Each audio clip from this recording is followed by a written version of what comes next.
Hello students, हम लोग example number 4 करेंगे एक्सरसाइज 2.2 से related. Find a quadratic polynomial.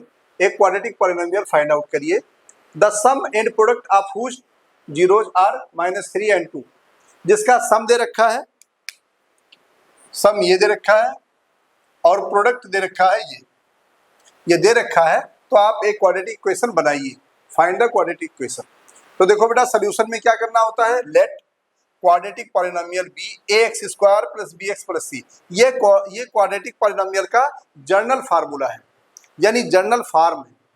Late quadratic polynomial be ax square plus bx plus C. हमने माना कि पॉलिनोमियल का मैंने एक क्वाड्रेटिक पॉलिनोमियल दिया जिसका जर्नल फॉर्म हमने लिखा ax square plus bx plus C, हमने लिख दिया।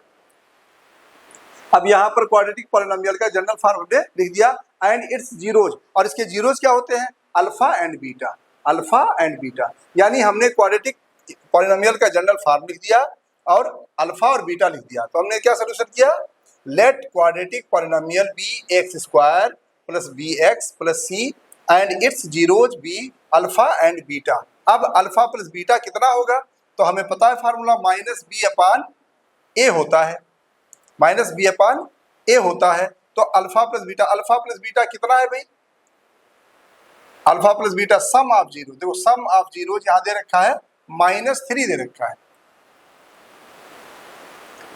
या यहां ऐसा कर देते हैं अल्फा प्लस बीटा यानी माइनस बी अपान ए जो होगा वो अल्फा प्लस बीटा के इक्वल होगा। तो minus B upon A equal to alpha plus beta कितना है, -3 दे रखा है। अब क्या करेंगे हम, माइनस से माइनस कैंसिल हो जाएगा।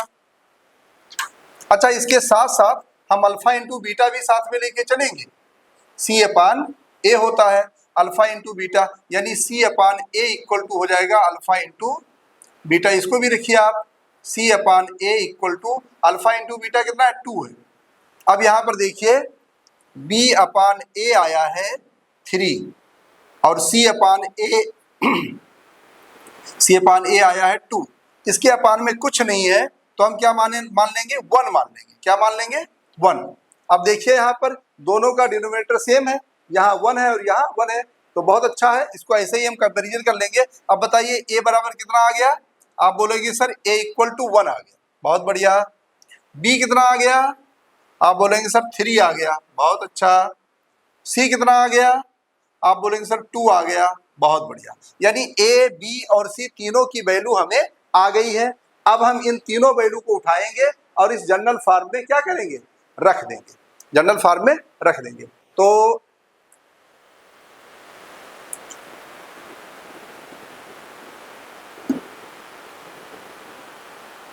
क्वाड्रेटिक इक्वेशन क्या लिखेंगे, क्वाड्रेटिक पॉलिनोमियल लिख दो, quadratic polynomial be, quadratic polynomial be. अब क्या होगा, ax square plus bx plus C, ये आया है। अब यार रखो a कितना है, 1 है, तो 1x स्क्वायर प्लस b कितना है 3x प्लस c कितना है 2।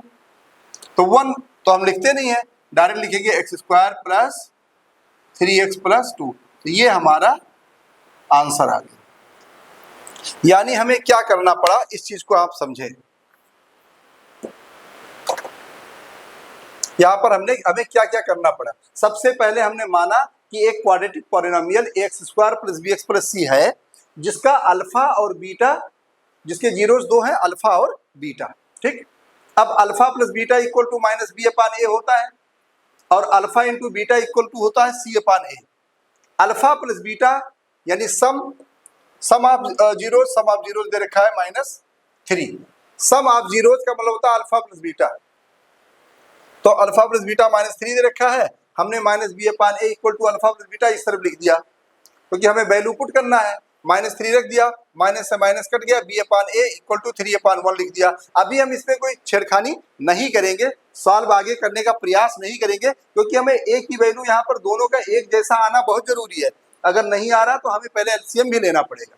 आइए फिर alpha into beta equal to C upon A हो गया, तो C upon A equal to alpha into beta लिख दिया। अल्फा इंटू बीटा का मतलब प्रोडक्ट ऑफ जीरोज, प्रोडक्ट मतलब होता है मल्टीप्लाई और जीरोज मतलब अल्फा बीटा, तो product of zeros alpha into beta कितना है 2 है, हमने यहाँ पर 2 रख दिया, इसके 2 अपान 1 कर दिया। अब यहाँ पर हम देख रहे हैं कि ए की वैल्यू 1 यहाँ पे भी है और ए की वैल्यू 1 यहाँ पे भी है, तो अब हमें सॉल्व करने में कोई दिक्कत नहीं आएगी। अब हमारा ए इक्वल टू 1 आ गया, बी इक्वल टू 3 आ गया, सी इक्वल टू 2 आ गया, तीनों वैल्यूज आ गई। अब ये तीनों वैल्यूज हम उठाएंगे और इस वाले इक्वेशन में यहाँ पर रख देंगे, यही हमारा आंसर होगा।